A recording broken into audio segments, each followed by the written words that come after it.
कर्म, ये एक ऐसा शब्द है जिसे हम सब ने सुना है, लेकिन क्या हम वाकई में इसका मतलब जानते हैं? आज हम स्वामी विवेकानंद की नजरों से कर्म के रहस्य को समझने की कोशिश करेंगे। ये सिर्फ भाग्य या किस्मत का खेल नहीं है, बल्कि ये सच्ची आजादी पाने का एक बहुत ही शक्तिशाली रास्ता है। तो चलिए इस सफर पर निकलते हैं। ज्यादातर लोगों के लिए कर्म का मतलब है किस्मत। कुछ बुरा हो जाए तो हम कहते हैं शायद मेरे कर्म ही खराब हैं। पर क्या बात बस इतनी सी है? स्वामी विवेकानंद कहते हैं कि यह सोच बहुत अधूरी है, हमें इससे कहीं आगे देखने की जरूरत है। असल में कर्म शब्द संस्कृत की एक धातु क्री से बना है, जिसका बहुत ही सीधा सा मतलब है करना। तो कर्म का मतलब हुआ वो सब कुछ जो हम करते हैं। ये कोई ऊपर बैठकर लिखा जा रहा हिसाब किताब नहीं है, बल्कि हमारे हर एक एक्शन, हर एक काम का टोटल है। और जब हम काम की बात करते हैं तो इसका दायरा बहुत बड़ा है। हमारा बोलना, सुनना, सोचना, महसूस करना, अरे हमारी सांस लेना या दिल का धड़कना भी कर्म ही है। हमारा हर छोटा बड़ा काम, चाहे वो शरीर से हो या मन से, हमारे अंदर एक छाप छोड़ जाता है, और यही छाप धीरे धीरे हमारे चरित्र को, हमारी पर्सनालिटी को बनाती है। तो ठीक है, अगर हम हर पल कर्म कर रहे हैं तो इन सब का कोई लक्ष्य भी तो होगा। ये सारी भागदौड़ हमें आखिर ले कहां जा रही है? विवेकानंद एक ऐसी मंजिल की बात करते हैं जो शायद हमें थोड़ी हैरान कर दे। हम में से ज्यादातर लोग किसके पीछे भाग रहे हैं? खुशी के पीछे, है ना? लेकिन विवेकानंद कहते हैं कि खुशी तो आती जाती रहती है, वो अस्थाई है। इंसान की जिंदगी का जो सबसे बड़ा लक्ष्य है, वो सुख नहीं बल्कि ज्ञान है। एक ऐसी समझ जो हमें हमेशा के लिए आजाद कर दे। इसका मतलब ये हुआ कि सुख और दुख हमारी मंजिल नहीं है, वो तो बस हमारे शिक्षक हैं, हमारे टीचर्स हैं।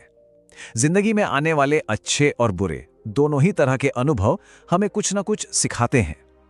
एक सिखाता है कि क्या जरूरी है, तो दूसरा सिखाता है कि क्या छोड़ना है। दोनों मिलकर हमें बेहतर बनाते हैं। और हर अनुभव, चाहे वो खुशी का हो या गम का, हमारे मन पर एक निशान छोड़ जाता है। इसे संस्कार कहते हैं। हमारा जो पूरा का पूरा चरित्र है, वो इन्हीं अनगिनत संस्कारों का जोड़ है। हमारी आदतें, हमारी प्रवृत्तियां सब यहीं से तो बनती हैं। तो अब सबसे बड़ा सवाल ये उठता है कि इस ज्ञान की मंजिल तक पहुंचे कैसे?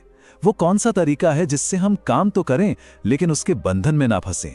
यहीं पर कर्म योग का सबसे गहरा रहस्य सामने आता है, और वो है निस्वार्थ कर्म। ये भगवत गीता का एक बहुत ही मूल सिद्धांत है। इसका मतलब है कि हमारा पूरा ध्यान सिर्फ काम पर होना चाहिए, उसके नतीजे पर नहीं। चाहे उस काम से हमें तारीफ मिले या बुराई, चाहे हम सफल हों या असफल, हमें बस अपना कर्तव्य पूरी ईमानदारी से करना है। जरा सोच कर देखिए, हम जो भी काम करते हैं उसके पीछे कोई ना कोई मकसद तो होता ही है ना? किसी को नाम कमाना है, किसी को पैसा, किसी को ताकत चाहिए, तो किसी को मरने के बाद स्वर्ग। ये सारे मकसद हमें काम के फल से बांध देते हैं। तो फिर सबसे ऊंचा रास्ता कौन सा है? कर्मयोग कहता है कि सबसे ऊंचा रास्ता है सिर्फ काम करने के लिए काम करना, बिना किसी स्वार्थ के, बिना किसी इनाम की उम्मीद के, बस इसलिए क्योंकि वो काम करना अपने आप में अच्छा और सही है। यही असली निस्वार्थता है। अच्छा, तो जो इंसान इस रास्ते पर चलकर अपनी मंजिल पा लेता है, वो कैसा होता है? विवेकानंद उसे एक आदर्श यात्री कहते हैं, जो दुनिया की भागदौड़ और शोर शराबे के बीच भी एकदम शांत रहता है। ये लाइन कितनी गहरी है, सोचिए। बाहर चाहे कितना भी शोर हो, कितनी भी हलचल हो, लेकिन अंदर रेगिस्तान जैसी शांति। एक सच्चा कर्म योगी शहर की सबसे व्यस्त सड़क पर भी वैसी ही शांति महसूस कर सकता है जैसी कोई गहरी गुफा में करता है।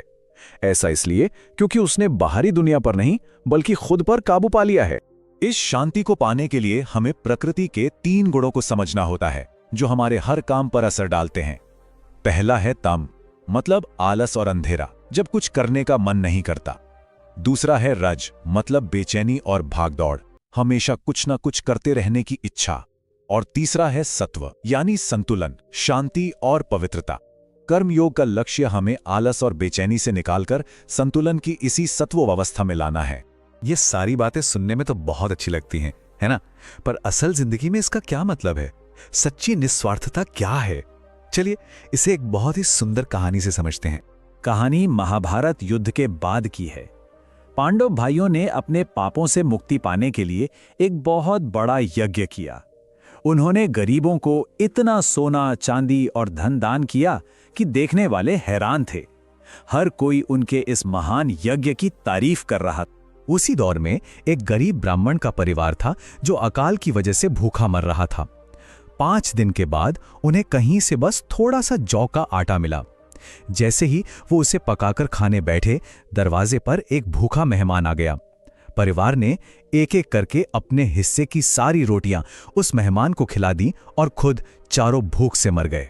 अब हुआ ये कि उस गरीब ब्राह्मण के घर में जो थोड़ा सा आटा जमीन पर गिरा था, उसमें एक नेवला लौट गया और उसका आधा शरीर सोने का बन गया।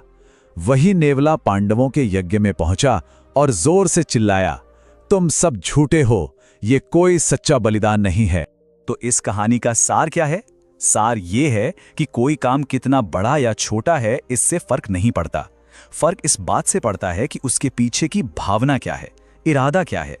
उस गरीब परिवार का मुट्ठी भर आटा पांडवों के सोने के पहाड़ों से कहीं ज्यादा कीमती था, क्योंकि उसमें सच्ची, पूरी और निस्वार्थ सेवा की भावना थी।